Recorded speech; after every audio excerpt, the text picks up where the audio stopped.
Welcome back to the Red Dice Diaries RPG podcast with John and Hannah. Hi. And today we're going to be talking about secrets and clues.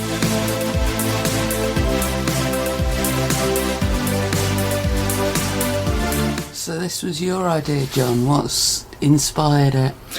Okay, well, what inspired it was recently I got a copy of Flourish's Return of the Lazy Dungeon Master by Michael Shea. And this is basically a book about how you can sort of minimise the amount of prep you do but get maximum effort out of it, if that makes any sense. So it's not about just getting rid of prep, it's about like focusing it on the areas that really matter in a game. The first book he did in this style was called The Lazy Dungeon Master, and then he's done like an updated version of it, obviously called The Return of the Lazy Dungeon Master. And one of the chapters which he says is the main reason he decided to do an entirely new book is the chapter called Define Secrets and Clues. And what he also suggests in that is that you should create the secrets and clues that lead to them as a way of sort of expanding the background and revealing things to your players. And obviously I sort of fell in love with this concept because he mentions that they fit on one side of a 3x5 index card, which obviously, you know me, I love the index cards. I'm not going to lie, I'm not ashamed of my love for the index card. Now I understand. But what he's talking about is he suggests that for every session you do, you create 10 secrets with accompanying clues. But what he also says is that none of these clues should be true or set in stone until they're discovered by the players. So you create 10 of them, you might only use 2 or 3 of them, and the idea isn't that you should try and force the players to discover them all. It's that they should be sort of potential bits of information they can find out. Now, when you say game, do you mean individual game session or do you mean campaign? Now, in this, he's talking about a session. So he says 10 secrets or clues a session. That sounds like an awful lot of work for not a lot of payoff to me.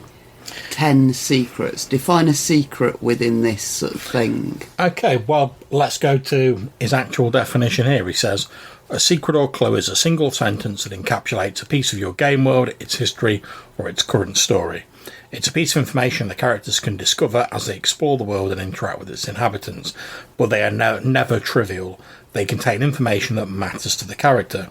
It might be pieces of history that give the characters and players a better view of why things are happening.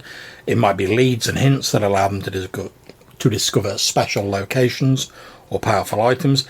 It might be information about NPCs that the characters didn't know. So the example he gives is, Alavina, the Keeper, archivist of the White Sparrow family, is a secret cultist of dusk. Now, you were saying that you thought coming up with 10 secrets was quite a lot of work for very little sort of reward. And he actually says here, it might be difficult coming up with 10 secrets, but I think the idea is it's supposed to be a sort of imaginative exercise to get you to consider things about the background of your campaign world. And now bear in mind, if you don't come up with 10 secrets, it's not like anyone's going to be like knocking down your door and like dragging you away to like the roleplay police. It's just the idea is that by trying to train yourself to think along those lines, it automatically starts you thinking about like what's important to you in your game, what's important in the background of your campaign world, what sort of things like the characters might be finding out. And it's something I've started using fairly recently in my Old School Essentials game, sort of spurred on by this book. And I really like it as a sort of planning exercise. I personally find it far more interesting for me when I'm planning my game to sit down and try and think of these 10 secrets rather than sort of sit down and go like, all right, in this session they're going to do X, they're going to do Y, they're going to do Z, maybe they might do this, they might do that. Creating these 10 secrets, it gets me thinking more along the lines of what can they find out? What's out there for them to discover? And certainly in a game like mine where it's a hex crawl game where it's all about exploration and stuff like that, that works really well for my game.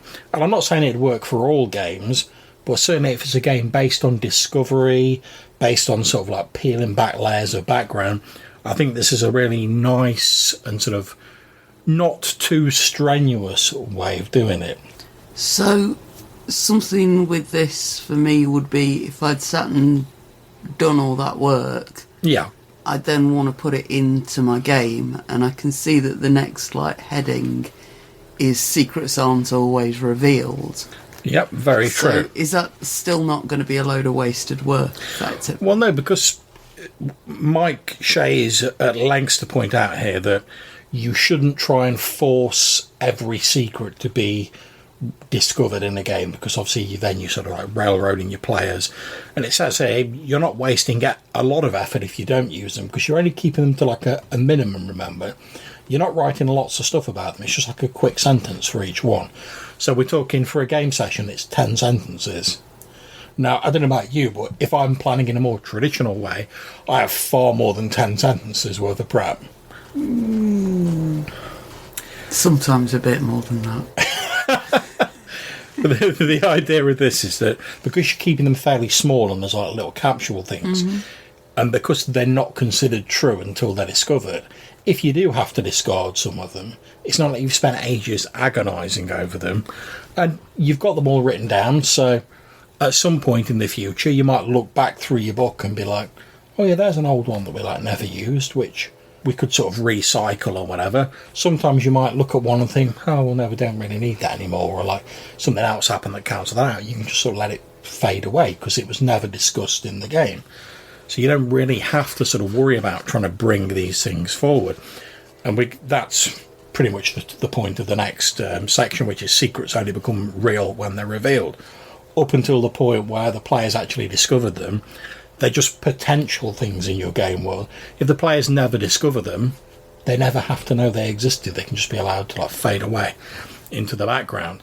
And I really like that because it gets me to think about things like what might happen, what might be the truth, rather than me as a GM sort of going like, right, no, this is the true way of my campaign setting, and all the player characters are really doing is sort of joining the dots for something I've done. Whereas if I put down 10 things that are like potential things that might be true, then let's say the players only discover 2 of them. When I write down my next 10 things, obviously taking into account what's already happened in the game, they might be different and the game might go off in a different direction. And as someone who's running a sort of sandbox game for Old School Essentials, I'm a big fan of trying not to be too restrictive with things or like have like one true way of my campaign, because at the end of the day, it's more interesting for my player characters if they don't feel like they're being sort of led down the garden path. And as a GM, it's more interesting for me if I don't have everything plotted out to the nth degree from the start. Because if I do, then there's no surprises for me as a GM. And that's why, as we've talked about before, that's why I like random tables and things like that. Because it keeps it interesting for me as a GM. And I think this secrets and clues is another great way of doing that. So would this be something that you'd potentially allow your players to contribute to? Not really as defined in here. It's more of a GM exercise. And there's a little checklist at the end of this section here where Mike Shea talks about his way of doing it, where he says, write down 10 secrets and clues the characters might discover in the game session. They are the connective tissue of a campaign. After the start of the adventure, they are the most important thing to prepare. Each secret or clue reveals a piece of the story or the history of the world and its inhabitants. Keep secrets and clues abstract from how they might be revealed. Improvise the discovery of secrets during the game. Throw away secrets that aren't revealed during a session and write a fresh list each time. And this is, obviously I'm not going to go into too many details. I know some of my players have listened to this, but I've got my little notebook here and you can see where I've been sort of writing things down that might possibly be true in my game session. But I might not use all of them, but that took me 15 minutes the other night to sit and write that down, and I've probably got more in those like 2 pages of an A5 notebook than I'm ever going to use in my next session. And admittedly it might take you a bit of time to sort of get your mind in that sort of zone, but I found that just sort of sitting down and thinking, oh, what could be discovered? What is secret? What's going on in the background in my world? Or what could possibly be going on in the background? And then just writing down some of these ideas, it's really got me in a good place to be prepped for the next session. Now, admittedly, it does rely a bit on your players being interested in discovering these things and finding things out. But if you have those sort of players in that sort of game, I think it can work really well.